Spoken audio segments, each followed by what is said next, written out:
coming up tomorrow is the Olympics. That's pretty exciting. So, Steven, why are the Olympics so important? Well, I'm glad you asked. First off, the Olympics were important because they were a religious festival dedicated to our favorite ancient Greek deity, Zeus. In the middle of the Olympics, 100 oxen were sacrificed to Zeus. We love Zeus. Don't forget, if there was a war, a sacred truce would be signed so the Olympics could take place, allowing all viewers and athletes to travel to Olympia safely so they could play and watch safely. And before you think about taking Michelle on a date here, just know that women were banned from participating and even viewing the games.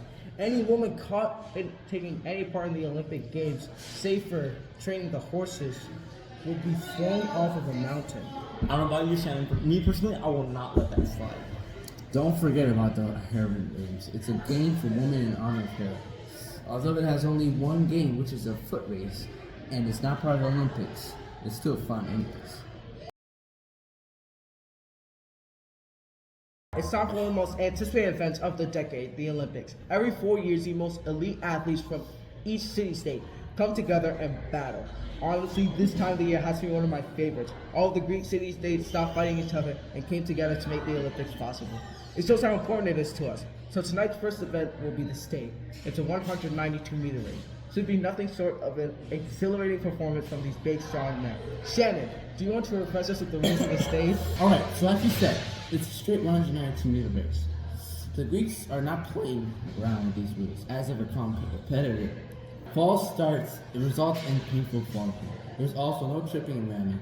Throwback to when the first Olympics happened. It was 776 BCE when Heracles and Alcmene created the first Olympics.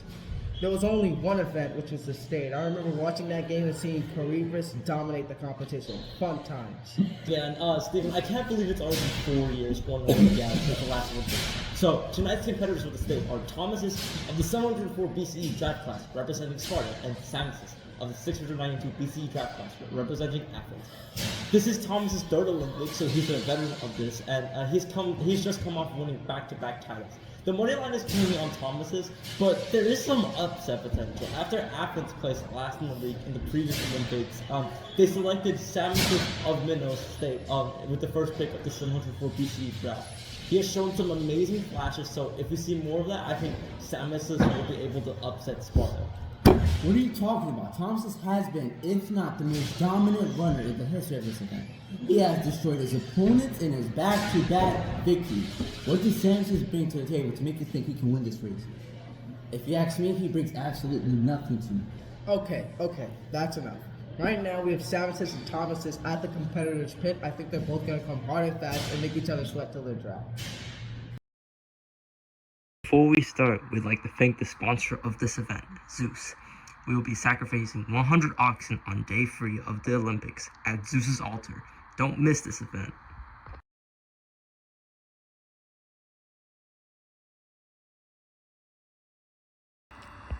Alright, today we'll be kicking off this year's Olympics with the stage, and the ref gets ready, and they start. Thomas gets into early, and oh my god, Samusis comes out of nowhere, and oh my god, this will be really close. Looking at the ruin, yeah, it looks like Samusis has just barely won. That's all for this year's stage, folks. Alright, it's time for my personal favorite event, the discus throw. I don't understand the discus. What's the law of the land? Let me break it down for you. So basically, the goal of the discus is to throw the disc as far as you can. Each athlete gets 3 discs, and only their farthest throw will count. There's also a bulbous, or an object that cannot be crossed. Well, thank you, Stephen. But in this event, the two competitors have both have a really good chance of winning. Well, to keep it real, Pat, I'm not sure Atlantis can shine the brightest in this event. I mean, you have Demetrius out here looking ready to give it his all and keeping us on his toes. And it might just be the day Atlantis is however you say it, his discus reign ends. I mean, to keep it a buck, I'm sure we get a surprise upset. Wow, Steven, if you put effort into Atlantis as much as you did talking, you'd be right down with Demetrius and Atlantis. Where are you going?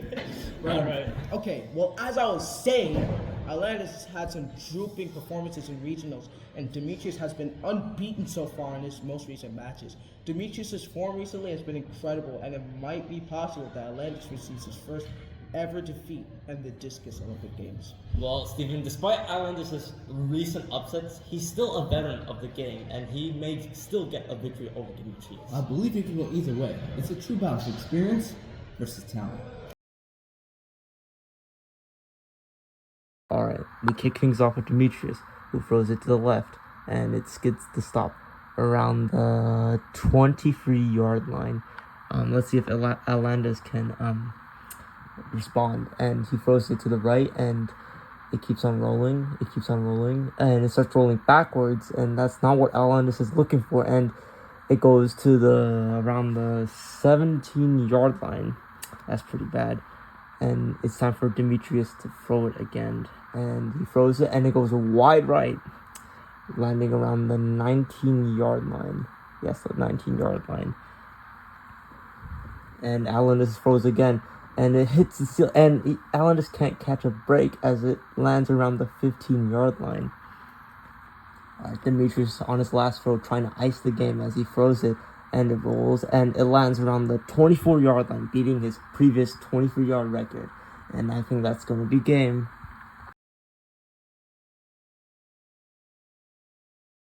Well, the discus and the state are over, and there was a bit of controversy with the refs. So how do we feel about the refereeing decisions we saw today?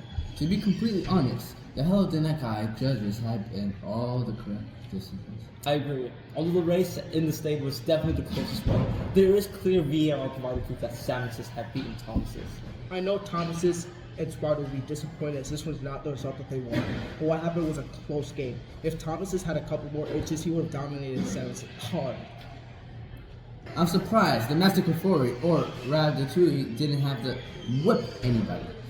And the Alec Tartus didn't have to beat anyone in the crowd. A real peaceful Olympic day today, considering that, in the last one we had some issues. Yeah, some issues.